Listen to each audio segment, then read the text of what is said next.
12 football players vowing to sit out the season if the conference does not meet their demands for health care, safety, social justice, and financial compensation. So what do you think about this? Text us your thoughts at 602-444-1212. It happened in a letter to the conference published in the Players Tribune, where representatives from every Pac-12 football team outlined their demands, frequently using the hashtag #WeAreUnited.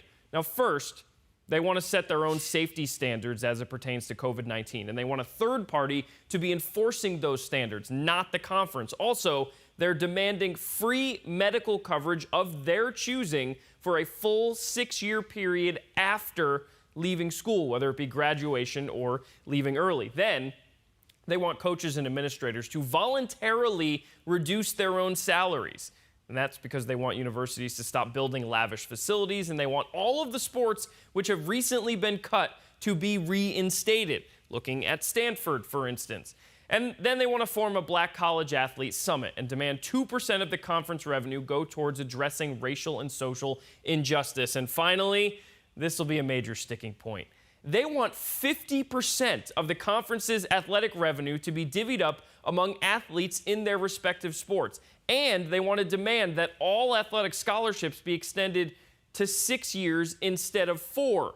Here's ASU lineman Cody, one of the Sun Devils, who's backing this movement.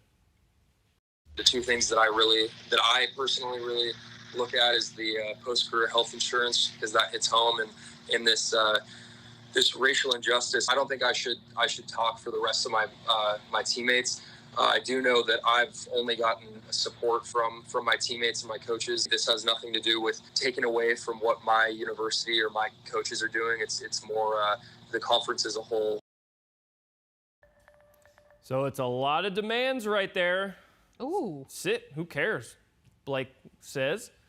I'm wondering if there's going to be a season at all, I guess. That's maybe the elephant in the room here. They should focus on school and health first, Earl says, so those demands be okay. Canyon says it's their voice. They can attend school online to get an education, but to the people that are going to say they should lose their scholarship or be kicked out, need to realize they aren't paid yet. Some play without being on scholarship, plus NCAA football players rake in money for their school like crazy. So ticket sales and TV rights and all that. And there is continued fallout after this, Emma, because just late last night there was a report coming out that at Washington State, coaches were actually going up to players who were part of this movement, telling them to clean out their lockers. They were no longer on the football team. Oh. So that's a report that came out from multiple outlets last night. So this thing is a fluid situation.